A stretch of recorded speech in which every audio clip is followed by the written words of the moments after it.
नमस्कार, बहुत बहुत स्वागत है आप सभी का हमारे खास कार्यक्रम राम नारायण राम में। मैं आप सभी के साथ हाजिर हूं कंचन। राम नारायण राम कार्यक्रम में हम हमेशा से ये प्रयास करते हैं कि संतान दल की तमाम बातें आप तक पहुंचा सकें और संतान दल का जितना भी ज्ञान यहाँ पर है वो तमाम ज्ञान आप तक पहुंचे, ताकि आप अपने आसपास के लोगों को जागरूक कर सकें, जो बहुत ज़्यादा ज़रूरी है। तो चलिए अपने कार्यक्रम को आरंभ करेंगे। हमारे साथ संतान दल के प्रेसिडेंट शंकर सरकार जी हैं, बहुत बहुत स्वागत है आपका।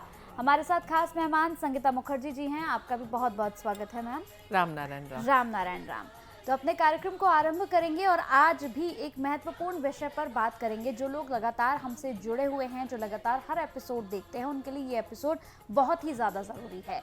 सबसे पहले आज शुरुआत करते हुए प्रेसिडेंट जी, मैं आपसे यही प्रश्न पूछना चाहती हूँ।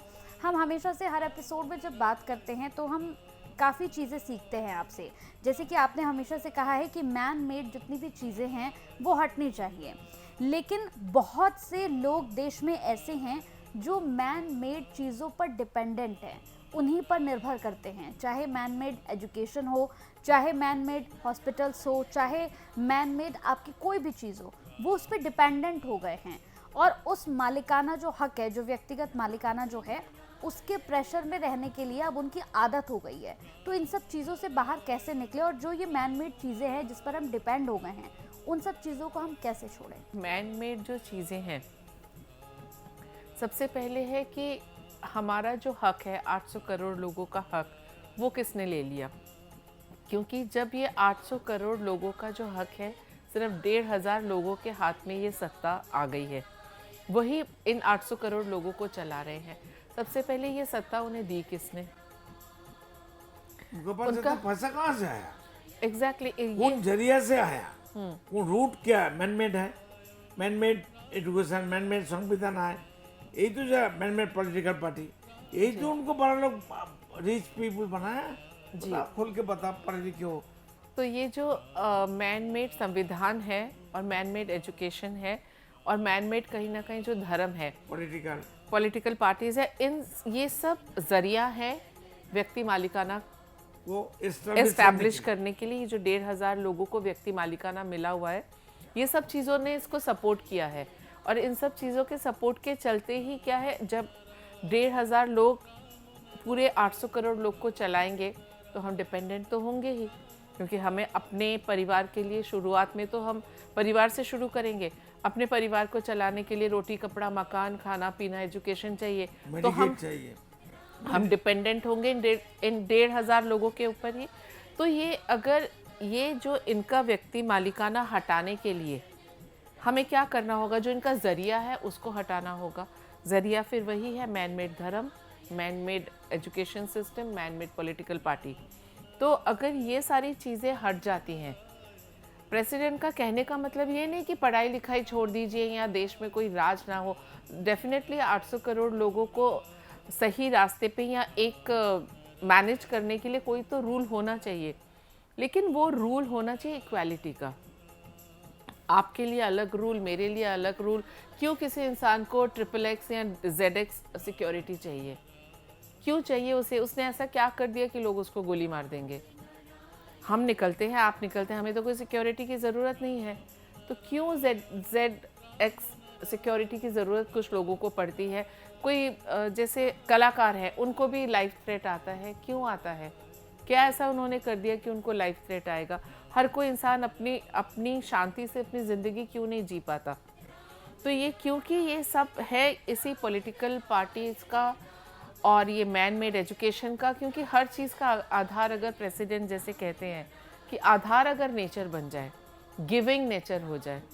आज मैं बहुत अच्छी सोच, सिद्धांत, नॉलेज, फाउंडेशन नेचर का होना चाहिए। आप किसी भी फील्ड में अगर बहुत अच्छे हैं, आप अच्छे डॉक्टर हैं, आप अच्छे एक्टर हैं, अच्छे इंजीनियर हैं, बहुत अच्छी बात है, आपको रेस्पेक्ट दी जाएगी। आप रेस्पेक्ट के लायक हो क्योंकि आप इतनी अच्छी सर्जरी करते हो, आपके हाथ से कोई भी पेशेंट आज तक खराब नहीं हुआ।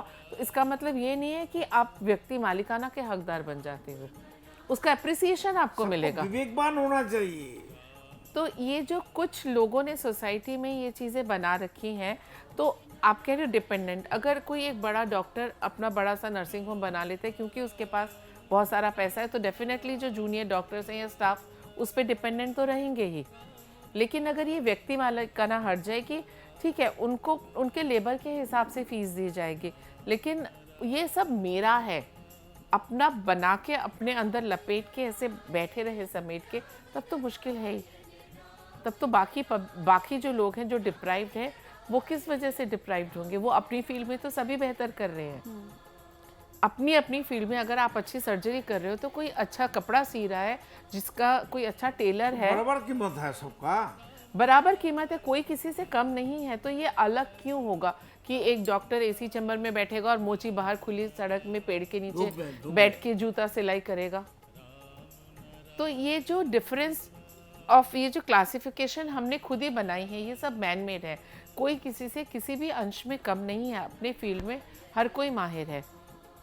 जो ये ऐसे थोड़ा थोड़ा हथौड़ी पीट के जो ज्वेलरी बनाते हैं, सुनार जो उधर बैठ के उसके लेबर होती है जो करती है, क्या कोई डॉक्टर जाके ऐसा सुंदर नेकलेस या सुंदर अंगूठी बना पाएगा? हाँ, बहुत अच्छा नहीं बना पाएगा। तो उसकी लेबर की, उसकी एक अपनी अहमियत है, तो उसकी अहमियत एक इंजीनियर को बोलो ना एक जूता सिलाई करने के लिए, एग्जैक्टली सीखेगा, नहीं कर पाएगा ना। तो जैसे ये विभाजित किया गया है क्योंकि वो उस काम में माहिर है। इसका मतलब वो नहीं है कि वो पैर की जूती सिलाई करता है तो वो उसकी जगह हमारे पैरों में है, ऐसा नहीं है। पर ये जो कुछ लोगों ने मिलके, ये जो मैन मेड पॉलिटिकल पार्टीज हैं, या जो मैन मेड एक ये जो संस्था हमारी समाज की जो व्यवस्था चली आ रही है, इसको बदलना होगा। मैन मेड पॉलिटिकल पार्टी सब एमएलए एमपी मिनिस्टर संस्था है, वो राजा है, हम प्रजा है। बिल्कुल, ये जो विभाजित किया गया है समाज को, तो ये नहीं होना चाहिए। हर इंसान की काम की इक्वली कीमत होनी चाहिए। आप ठीक है, आपको जिस टाइम आपको सर्जरी करनी है, आपको पूरी फैसिलिटीज़ दी जा रही है, लेकिन उसके अलग हर इंसान बराबर है। मैंने पिछले एपिसोड में भी जैसे कहा था कि अगर कोई नाली साफ़ करने वाला नाली साफ़ करने के बाद नहा धो के अगर एक जगह पे बैठता है, और एक डॉक्टर भी अगर सर्जरी करके अपने हाथ पैर धो के एक जगह के पे बैठता है, तो दोनों को इक्वल स्टैंडर्ड ऑफ सम्मान और फैसिलिटी होना चाहिए। बिल्कुल, सबको इक्वल होना चाहिए। तो ये इक्वल सम्मान, इक्वल फैसिलिटी होना चाहिए। उसको भी वही फैसिलिटी पाने का हक है। उसने ऐसा क्या कर दिया कि उसने, ठीक है, उसने बचपन से अपने बाप दादा से या पुश्तों से जूता सिलाई करना सीखा है, वो भी एक कला है। बिल्कुल। अगर आपका, मैं कहती हूँ हम मोची को इतनी इंपॉर्टेंस नहीं देते लाइफ में, लेकिन कहीं चलते हुए आपका जूता फट जाए और आपको 2 कदम नंगे पैर चलना पड़े, तो उसकी अहमियत समझ में आती है। तो इसीलिए हर एक काम कोई छोटा बड़ा नहीं है। जो खुद को डिग्निफाइड समझना, मैं बहुत बड़ा कुछ सोसाइटी का काम कर रहा हूँ और वो मोची है या झाड़ू देने वाला है उसका काम छोटा है, ये चीज़ नहीं होनी चाहिए। हर इंसान, जब हम ऑफिस जाते हैं, हमें जो एक गिलास पानी भी पिलाता है, उसको अगर हंस के एक थैंक यू कह दे तो हमारी इज्जत कम नहीं हो जाएगी। बिल्कुल।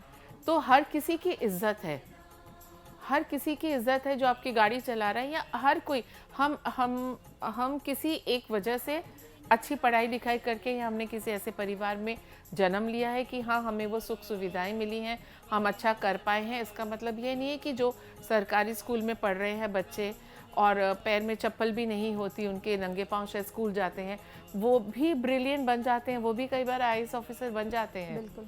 तो ऐसे इसे बहुत सारे हमारा एग्जांपल्स देखे राष्ट्रपति हमने। था ना कमाल, क्या APJ अब्दुल कलाम, कितना गरीब घर का आदमी था, रामेश्वर का ना, तमिलनाडु का, जी कितना अच्छा इंसान, सब कुछ राष्ट्रों को देख छोड़ के किया, जी, शादी भी एग्जैक्टली। नहीं किया, वो राष्ट्रपति बन गया और ये बीजेपी का गवर्नमेंट किया। तो कितना सोच अच्छा है। जी बिल्कुल। तो इसीलिए हम जो अब एक कंपनी का अगर ओनर है, वो सोचते हैं ये कंपनी मेरी है, तो क्या वो अकेले चला लेगा कंपनी? उसको वहाँ पे सुबह से लेके सफाई करना, टॉयलेट क्लीन करना, पानी पिलाने वाला या उसको गाड़ी चला के लाने वाला उनका सपोर्ट ना ले, तो क्या वो कंपनी का मालिक बन पाता? नहीं। तो हर किसी को फिर डिस्ट्रीब्यूशन इक्वल, अगर उसकी उस लेवल की कुर्सी तक पहुंचने के लिए इन सब का भी इक्वल योगदान है, तो डिस्ट्रीब्यूशन के समय क्यों इक्वल नहीं होगा? जो खाना पकाता है बहुत अच्छी होता है, घर में जो है ना, जी कोई कोयला उसको बोलो, कोयला भांगछे, बाटना मारछे, जल तुलछे, बोलो। हाँ, जैसे कहते हैं कि जैसे कोई अगर परिवार में डिश, 10 जॉइंट परिवार होता है तो क्या होता है, जॉइंट परिवार में क्या होता है कि कोई कोयला तोड़ रहा है, कोई अंगीठी बना रहा है, कोई सब्जी काट रहा है, कोई बाजार जाके सब्जियां ला रहा है, ये सारे एफर्ट इकट्ठे होके तब तो खाना बनता है। बिल्कुल बिल्कुल। वही तो, अगर एक इंसान ऑफिस जा रहा है तो उसके पीछे इतने लोगों की मेहनत है। सुबह दूध वाला दूध देके जा रहा है, पेपर वाला पेपर देके जा रहा है, तो उसकी सब कुछ एफर्ट मिला के एक कंपनी का मालिक बनता है। वो अकेला मालिक नहीं हो सकता। अगर सुबह दूध ना आए, सुबह न्यूज़पेपर ना आए, सुबह ड्राइवर ना आए या गाड़ी साफ करने वाला ना आए, तो क्या वो मालिक बिजली ना आए, वो क्या मालिक बन के अपने ऑफिस में 10 बजे पहुंच सकता है? तो ये जो कंबाइंड एफर्ट अगर इक्वल है तो उसका एक एक्शन का एक रिएक्शन होता है। तो अगर एक्शन है तो रिएक्शन भी तो होगा। तो वो रिएक्शन में हम ये डिफरेंस कर जाते हैं कि जो डिस्ट्रीब्यूशन है वो इक्वल नहीं है। अगर एक ड्राइवर, अगर एक मालिक के बच्चे को हक है अच्छे स्कूल में पढ़ने का, तो एक ड्राइवर के बेटे को भी हक है कि एक अच्छी एजुकेशन उसे भी मिले या अच्छी ट्यूशन उसे भी मिले जिससे वो अच्छा रिजल्ट कर पाए। तो क्यों नहीं वो एक ड्राइवर का बेटा ट्यूशन अवेल कर पाएगा जस्ट बिकॉज उसके पापा ड्राइवर हैं और उसके पापा कंपनी के मालिक हैं? ये जो डिस्ट्रीब्यूशन हमने बचपन से एक दिमाग में डाल दिया है, यही तो गलत है। यही सोच, इसके कारण कौन है? व्यक्ति मालिकाना। हाँ, ये तो बताओ। वही तो हमने शुरुआत ही ऐसे की थी कि व्यक्ति मालिकाना की वजह से ही ये जो इनइक्वालिटी सोसाइटी में आ रही है, और ये इनइक्वालिटी आने की वजह से कितने क्राइम हो रहे हैं। एक अच्छा बच्चा अगर वो जस्ट बिकॉज कि वो एक जनरल कैटेगरी का है, वो ओबीसी नहीं है, उसको एडमिशन नहीं मिला, वो सुसाइड तक कर लेता है। क्या ज़रूरत है ये सब डिवीजन करने की? अच्छा रिजल्ट करो, एडमिशन लो, बात खत्म। 65% रुपया सेव हो जाएगा 150 करोड़ आदमी के लिए, 800 करोड़ आदमी के लिए। अगर पुलिस मिलिट्री नहीं रहेगा, एक परिवार बन जाएगा। एग्जैक्टली तो ये जो एक अंदर एक जमा हुआ गुस्सा आता है कि एक बच्चा पढ़ाई में बहुत अच्छा है, उसको हम बेसिक एजुकेशन नहीं दे पा रहे, तो वो बड़ा होकर चोर तो बनेगा ही, उसके अंदर का गुस्सा जाएगा। वो ये तो हम क्राइम सोसाइटी में खुद ही तैयार कर रहे हैं। ये जो चोर होते हैं, चोर क्यों बनते हैं? वो पैदाइशी तो चोर नहीं पैदा हुआ था ना। कोई चोर बनना नहीं चाहते, बनाया जाता है, मजबूरी है। ये सोसाइटी ही बनाती है। यही तो संविधान का मजबूरी है। संविधान, मैनमेड संविधान, मैनमेड पॉलिटिकल पार्टी, मैनमेड धर्म, मैनमेड एजुकेशन, यही तो जरिया है जी। तो व्यक्ति बनने का हटाओ ना, सब ठंडा हो जाएगा। एग्जैक्टली सब ठंडा हो जाएगा। एक ही चीज हटाओ, सब एक ही रेवोल्यूशन करना चाहिए। कहाँ कार्ल मार्क्स क्या किया, क्या क्या लेनिन, क्या क्या माओवाद, कहाँ कम्युनिस्ट पार्टी, जी। सबको बेवकूफ बनाता है। तो जो संतान दल है, जो हमारे महागुरु बालक ब्रह्मचारी जी हैं, उनका भी यही विजन था। प्रेसिडेंट सर भी विजन, नेचर का विजन हम लेके आया, मतलब ये लोगों के सामने उन्होंने लाए, जो कि लोगों को समझना जो चाहिए। एग्जिस्टिंग है, नेचर एग्जिस्टिंग टुडे। नेचर तो शुरुआत ही है, नेचर ही शुरुआत है, तभी हम हैं। लेकिन इसको जो लोगों के सामने लाने का जिम्मा बालक ब्रह्मचारी जी ने उठाया, प्रेसिडेंट ने उठाया, तो ये इनकी, हमारा जो इतना बड़ी मुहिम हम चला रहे हैं, उसकी वजह यही है कि आप लोग जागिए और आप लोग समझिए। बहुत सिंपल लाइफ लीड करना है, ज़्यादा कॉम्प्लिकेशन नहीं है इसमें। राम नारायण राम का जाप कीजिए। जो पेड़ पौधे है, फॉरेस्ट है, उनका क्या प्रॉब्लम है? जो इंसान का प्रॉब्लम उनका तो नहीं है। इंसान उनको मारता है, काटता है, तोड़ता है, फल छींटता है। बिल्कुल।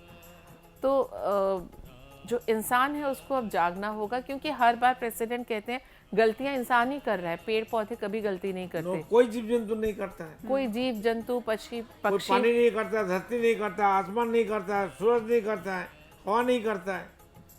बिकॉज इंसान नेचर की अहमियत को, नेचर की पढ़ाई को, नेचर के नियम को भूलता जा रहा है, खुद को महान समझ रहा है। अगर नेचर नहीं है तो वो कुछ भी नहीं है। जैसा हमने पहले कहा, 1 मिनट के 1 सेकंड के लिए हवा रुक जाए, सब खत्म। ये सारी जो ये मेरा घर, मेरा पैसा, मेरी गाड़ी, मेरा कंपनी, सब वहीं के वहीं ख़त्म हो जाएगा। तो इसीलिए नेचर को प्रायोरिटाइज करना बहुत ज़रूरी है। नेचर को मानना, उसके सामने झुकना और अपने अंदर बैठे विवेक का हाथ पकड़ना। इतना सिंपल सा एक सोल्यूशन है लाइफ को अच्छा चलाने का। हम उसको बिना वजह कॉम्प्लिकेटेड कर रहे हैं। व्यक्ति मालिकाना, मैन मेड दो चीज, विवेक जो हमको बनाया, नेचर को बनाया जी, वो सभी इंसान का अंदर, प्राणी का अंदर बैठा हुआ है, राज बन के। बिल्कुल। ठीक है ना? फिर नेचर को बनाया, बोलता है तुम हमारा बात भी सुनो, नेचर का फॉलो अप करो, बिल्कुल। इसको बचाओ खुल के ठीक से। मैं वही कह रही थी कि अगर कोई, जैसे मैं एक एग्जांपल देती हूँ कि जैसे अगर ये चेयर भी है, इसको जिसने बनाया है वो थ्रू आउट यहाँ उसकी निगरानी भी कर रहा है कि भाई इसको ऐसे इस्तेमाल करो, इसको इस तरह से चलाओ, या ऐसे मत बैठो, इसको ठीक से सफाई करो। तो इससे बेहतर सिचुएशन तो कोई हो ही नहीं सकती। तो हर इंसान के अंदर उसका विवेक भी उसका दास बन के अंदर बैठा है, जो गाइड कर रहा है कि आप इस तरह से अपने जीवन को आगे बढ़ाइए। एक 70-80-100 साल की ज़िंदगी जो हमें मिली है उसको कैसे चलाना है। तो इतना बड़ा डायरेक्टर हमारे साथ जो है कि जो हर सीन में हमें डायरेक्शन दे रहा है, लेकिन अगर हम डायरेक्टर की बात ना सुन के अपनी मनमानी करेंगे तो क्या पिक्चर अच्छी बनेगी? हर आप सोचिए, हर आर्टिस्ट अपनी मर्जी से कोई भी डायलॉग बोले जा रहा है और डायरेक्टर वहाँ बैठ के कट बोले जा रहा है, 2 बार 3 बार कट बोलेगा, उसके बाद वो भी सर पकड़ के बैठ जाएगा, भाई जो मर्जी करना है करो, तुम्हारी पिक्चर खराब होगी। हो यही रहा है। प्रोड्यूसर मरेगा कौन? प्रोड्यूसर और फाइनेंसर मरेंगे। डायरेक्टर का तो काम है डायरेक्शन देना, सुनना ना सुनना हमारी बात है। तो वही विवेक का काम है, वो डायरेक्शन दिए जा रहा है। वो तो हाथ पाँव तो नहीं चला पाएगा, वो डायरेक्शन दे रहा है, चलाना हमें है। लेकिन अगर हम उसकी बात ही नहीं सुनेंगे, और जो कि आजकल मैं तो सोचूंगी कि 100 में से 100 लोग ही नहीं सुन रहे हैं। कोई भी नहीं है। ये जो एक इंसान आ जाए मेरे सामने, I can challenge now and future. 800 crore आदमी है, कितना विद्वान पढ़े लिखे है, जस्टिस है, सबको हम चैलेंज करता हूँ। विवेक क्या चीज है, खता है कि सिर में लगाता है वो भी मालूम नहीं है। बिल्कुल प्रेसिडेंट। तो जीवन को हमें सिंप्लीफाई करना है। तो अगर जीवन को हम जितना सिंप्लीफाई करेंगे, नेचर की तरह खुद को बना लो, कोई इतना मुश्किल काम नहीं है, ना कोई रॉकेट साइंस है। बिना नेचर जिएगा खाएगा क्या? बिल्कुल बिल्कुल, नेचर को ही समझने की ज़रूरत है। और संतान दल का यही कार्यक्रम है कि आप लोग नेचर को समझा सके, जो लोग भूलते जा रहे हैं। याद सबको है, लेकिन मुझे लगता है कि जानबूझकर लोग उन चीज़ों को इग्नोर करते हैं। बहुत बहुत धन्यवाद आपका, आप हमारे साथ जुड़े, कीमती समय आप लोगों ने दिया, बहुत बहुत शुक्रिया। राम नारायण। अगर आप भी दर्शकों संतान दल से जुड़ना चाहते हैं तो आप भी संतान दल से जुड़ सकते हैं, क्योंकि संतान दल से जुड़ने के बाद आप प्रकृति को समझते हैं, जिसे आप भूलते जा रहे हैं। प्रकृति आपको बहुत कुछ दे रही है, आप बहुत कुछ ले भी रहे हैं प्रकृति से, लेकिन प्रकृति का सम्मान करना कहीं ना कहीं आप भूल गए हैं। इस कार्यक्रम के माध्यम से हम आपको यही समझाने का बार बार प्रयास कर रहे हैं कि आपको नेचर को समझना होगा, क्योंकि आप भी नेचर से हैं और नेचर आपसे है। अगर आप नेचर को सम्मान नहीं देंगे और नेचर ने आपसे रिवेंज लेना शुरू कर दिया तो आप कहीं के नहीं रहेंगे। इसीलिए बहुत ज़रूरी है कि आप नेचर को समझें। आप संतान दल से सिर्फ 1 रुपया देकर भी जुड़ सकते हैं और इस परिवार का हिस्सा बन सकते हैं। बहुत बहुत धन्यवाद आपका। नमस्कार। आप देख रहे हैं हमारा खास कार्यक्रम राम नारायण राम शंकर सरकार जी के साथ राम नारायण रामशाह। यह एक महाध्वनि और बीज मंत्र है। यह सभी समस्या का संपूर्ण समाधान है। आप लोग इन्हें अपना के देखिए, मन और दिल में क्या प्राप्त हो रहा है। इस कार्यक्रम का विशेष उद्देश्य इसका प्रचार और प्रसार के साथ ही प्रत्येक मनुष्य की मुक्ति का मार्गदर्शन है, और यह आपकी दिल की बात है। इस मार्ग पर पुण्य और मुक्ति निश्चित है। इस कार्यक्रम के माध्यम से संतान दल द्वारा चलाए जा रहे श्रेष्ठ सेवाओं से जुड़कर सबके कल्याण के लिए इस नेक कार्य का हिस्सा बन सकते हैं, और वृद्धाश्रम, गौशाला, गरीब और वंचित बच्चों की शिक्षा का भी सहयोग और समर्थन कर सकते हैं। संतान दल सबका एक ही परिवार है। अकाउंट नेम संतान दल, account number 266505000657, IFSC code ICIC 000265। पूरी तरह जानने के लिए आप संस्था के फोन नंबर पर संपर्क कर सकते हैं। Phone number 6291342066, 9836073503। Email ID santandal1960@gmail.com।